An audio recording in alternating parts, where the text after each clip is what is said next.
This is soil that was harvested here at the site and mixed with a little bit of Portland cement. And then on the interior here, it's given a grout wash, and we can look at it on the exterior where it's just been screeded smooth. And that's, in this case, it's 3.5 inches, so that's providing thermal mass inside of the room. Gradient floor heating? It's the deep sand bed gradient floor heating. So there's 2 feet of sand with the tubing into it. And so then we have, south-facing glass and high clear stories. So at night you open up the lower windows and the upper windows and promote that cool, night flush. And then again they close down during the daytime. So this is one version of the custom light fixtures. This was a stained, heavy screen cloth that we got. But again, this was all from that mining supply place up in Carson City. You can get a film that'll give it a tempered glass rating. And so it's a way of using recycled doors without having to replace all the glass.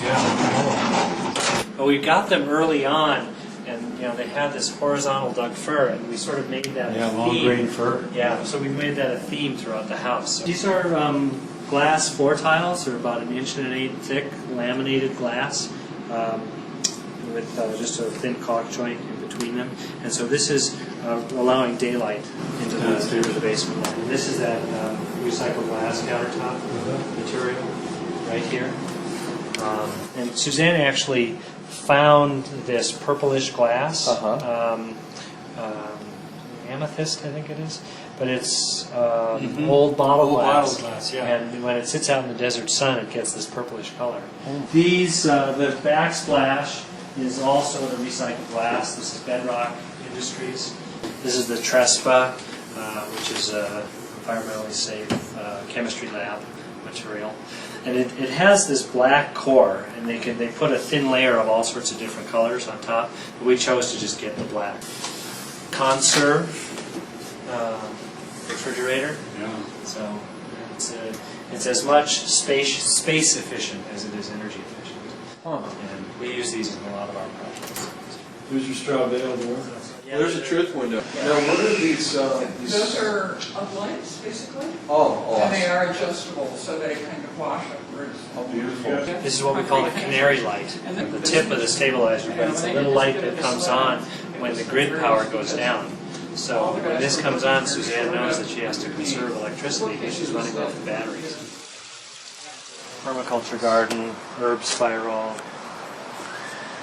You have a number of very hungry hummingbirds. Oh, yes, yes. The garden was planned with hummingbirds and butterflies in mind.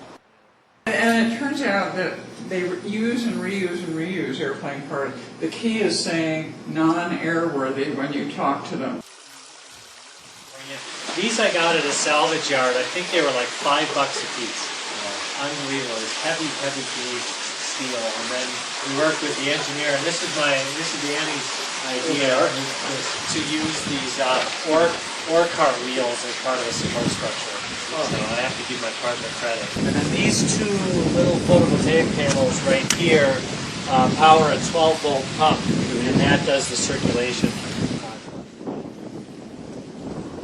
So this is 2 to 3 inches of the soil cement mixture over the straw bale, and then there's a similar thickness on the interior. And here we've installed it over an airspace over exterior grade plywood, so it's sort of a ventilated wall. This is a palm wall, and it's actually, this is the inside of the arcs block system.